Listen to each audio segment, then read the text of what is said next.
নমস্কার বন্ধুরা, আশাদের খোঁজে রান্নাঘরে আপনাদের স্বাগত জানাই। আজ আমি রান্না করব বাটা মাছ।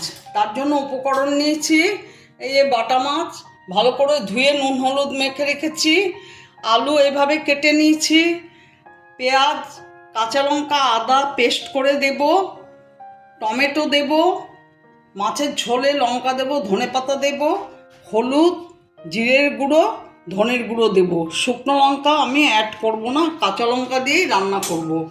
এখন আমি মশলাটা বেটে নেব। তার আগে আমি গ্যাস অন করে দিচ্ছি।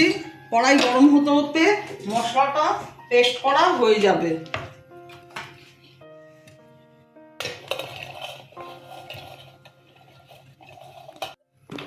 কড়াইটা গরম হয়ে গেছে, সর্ষের তেল দিয়ে দিচ্ছি, মাছগুলো ভেজে নেব।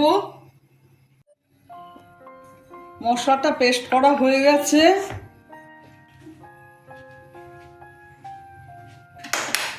তেল গরম হয়ে গেছে, মাছ ছেড়ে দিচ্ছি।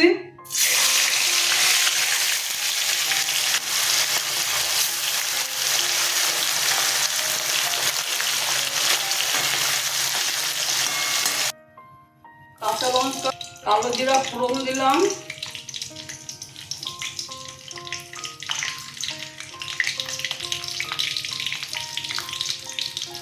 পেঁয়াজ আদা লঙ্কা পেস্ট দিয়ে দিলাম,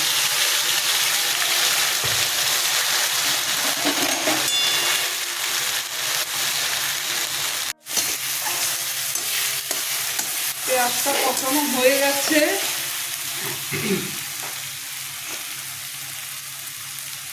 এক চামচ হলুদ, এক চামচ জিরের গুঁড়ো, এক চামচ ধনের গুঁড়ো দিলাম। আজকে আমি শুকনো লঙ্কা গুঁড়ো দেবো না, প্রথমেই বলেছি। কাঁচা লঙ্কা দিয়ে আলু দিয়ে পাতলা ঝোল করব। টমেটোগুলো দিয়ে দিলাম,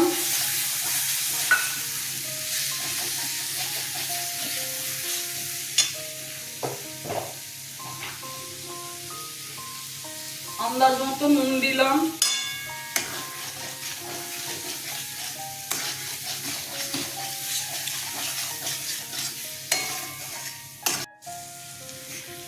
মশলা কষানো হয়ে গেছে।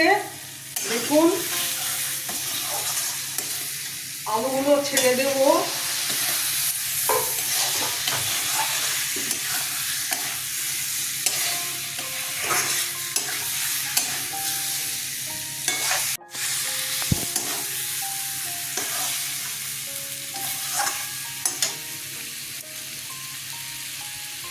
জল দিয়ে দিলাম,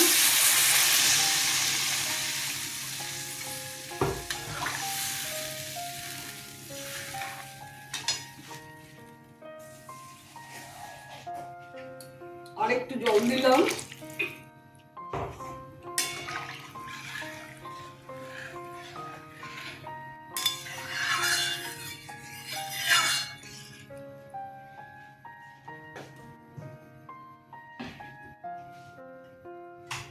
ঝোলটা ঢেকে দেব, মিনিট 3-4 পরে ঝোল ফুটলে পরে মাছ ছেড়ে দেব।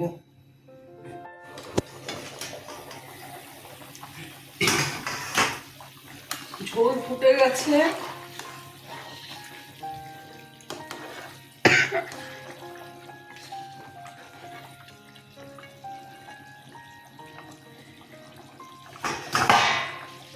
মাছগুলো ছেড়ে দিচ্ছে।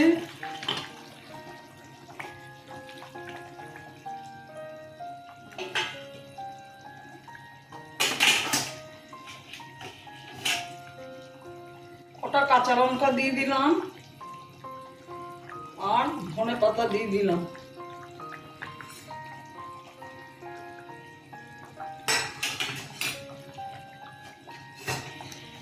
আবার একটু ঢেকে রাখবো, আবার মিনিট 2-3 পরে ঢাকাটা খুলবো।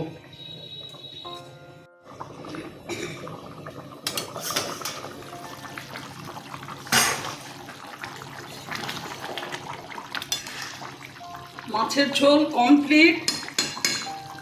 আমার ভিডিওটা যদি আপনাদের ভালো লেগে থাকে প্লিজ একটা লাইক শেয়ার অবশ্যই সাবস্ক্রাইব করে দেবেন। সাথে কমেন্টস দেবেন।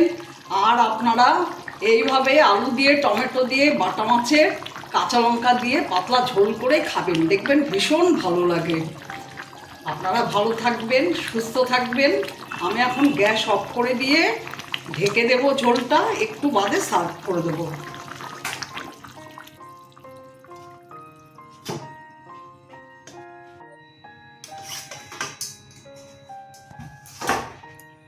দেখুন কেমন হয়েছে।